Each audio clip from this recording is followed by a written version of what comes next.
What up, YouTube? It's Daymatic1. I have another knife review for you today. Today's knife review is on a Kershaw Echelon model 1880. Just got it in this morning, and this is a knife I was mentioning in a previous knife review that I was going to have coming from a company. It's kind of this design right here is kind of way different than all the other stuff they have coming out, and I wanted to purchase it to see what it was all about. Really good looking knife. Let's take a peek at it.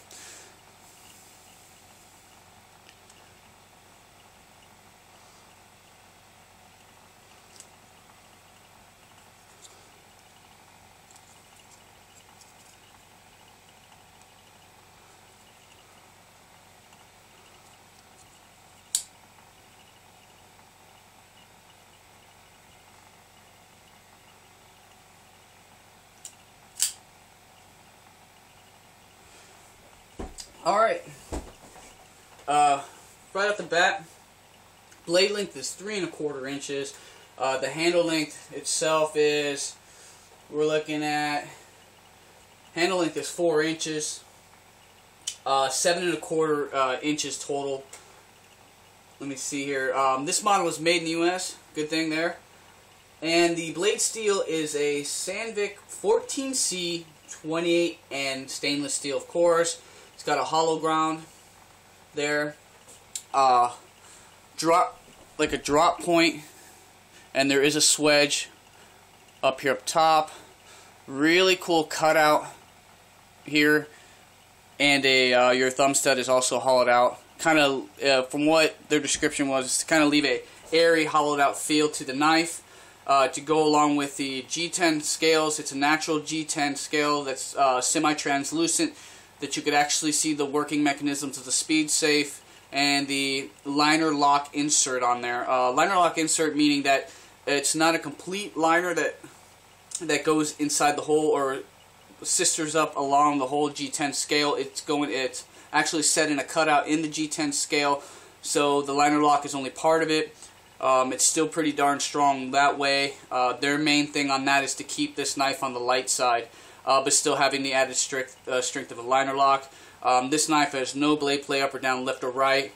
The lockup is kind of like right at 5 to 10%, and it's locked up solid. So really good fit and finish on that. Or the tolerances are really good on this. Pocket clip is tip up, left or right hand carry. There is a couple threaded inserts here that I think you may be able to do tip down right hand carry, but I'm not 100% sure on that. It looks like if you inserted this over here, it would get in the way of the closing of the knife or something like that. So for 100% for sure, tip up, left or right hand carry. Really cool knife. The ergonomics are pretty good on this for both regular choking up, reverse grip. Not bad at all. Satin finish on the blade there. One side printed Kershaw Speed Safe USA. The other side, of course, the 1880 model number, patented USA. All that good stuff there. Really cool fit and finish on here. They did a really good job on that. The black hardware against this natural, what they call a natural G10, but to me it looks like a jade scale. The contrast looks really good. Black pocket clip, super low ride pocket clip. You have it in your pocket, no one's going to see it. It's so light you're not going to even feel it. It's not going to take up that much room in your pocket because it's kind of your smaller mid-size EDC carry. Really good job on this.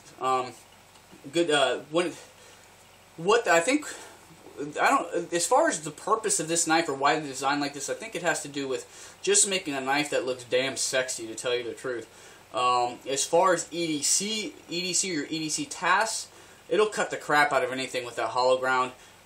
You'll be able to do random EDC tasks no problem with this, and it looks damn sexy. I mean, it's just they did a really good job the way it looks. Now, a couple things I would have liked to have seen on this knife is some jimping up on the top there, so when you do choke up on it, because it does slip a little bit, but the G10 is grippy enough where you're not going to lose grip at all, but some mild jimping up top would have definitely added to this. Also, some kind of maybe a back spacer or cutout or some notches jimping on the back of the scale, so in reverse grip it felt really comfortable and that thumb could lock in, and basically you're not going to ever have this knife and this grip for a normal EDC carry. This is kind of a tactical type grip, defensive grip there. So, but that's about it. All in all, this knife's really cool. It is speed assist.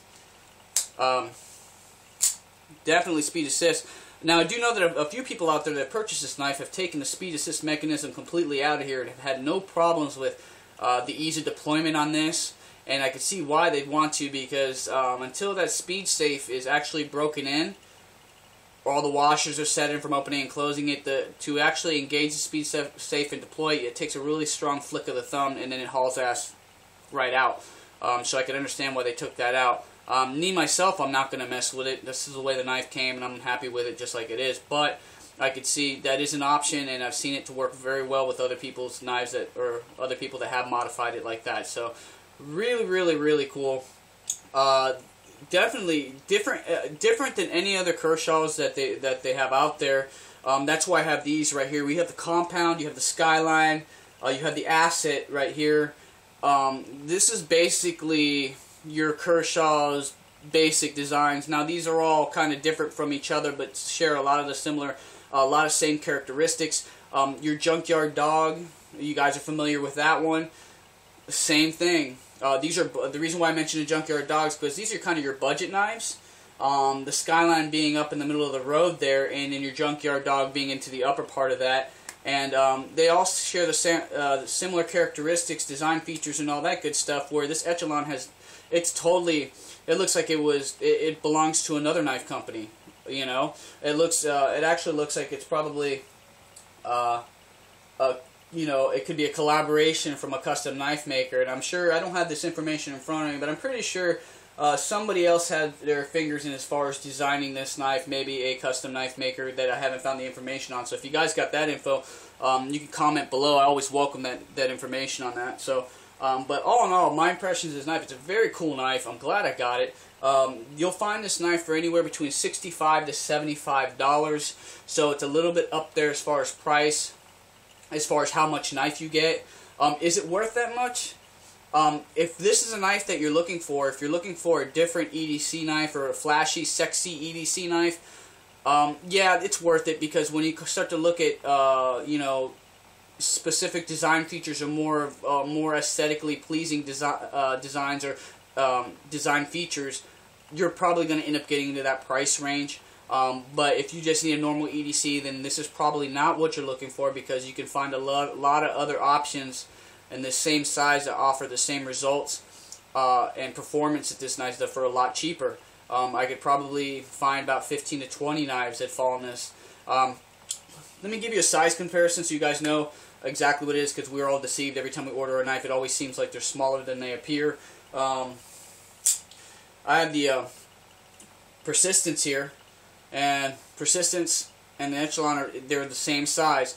Here I go again. Persistence, you find this knife, the Persistence, for probably around the $30 range, $32 range. The Echelon is twice its price. Both very good knives. This knife is not speed assisted, but you know, for an EDC it doesn't really need to be.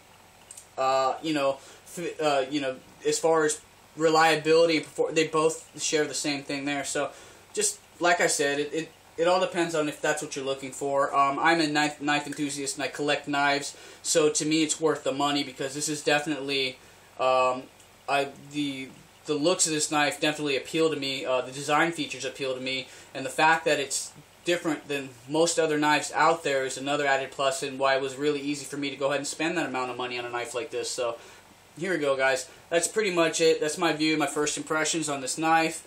It is super razor sharp. It's got that hollow ground on there, and you know, you cannot fail with a cut test on this thing.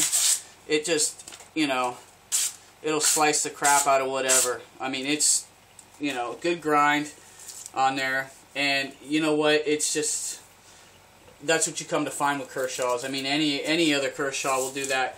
I mean, you know, there's the Compound right here, Skyline. You know, look, it doesn't matter. They do a really good job to make sure that the knife you purchase from them is going to be ready to function right out the box at premium, you know, at a premium. It's just going to be able to cut like, you know, like crazy. So there you go, guys. Thanks for tuning in. If you have any comments or questions or anything, if you know anything that had to do with these designs or who was involved with the designing of this knife, I'd love to know. I'm going to do some research for the time being. And please post it below. Comments, like I said, always welcome. New subscribers, thank you so much. And all you guys, I appreciate your support. And I'm going to try to keep more knife reviews coming for you guys. So, peace.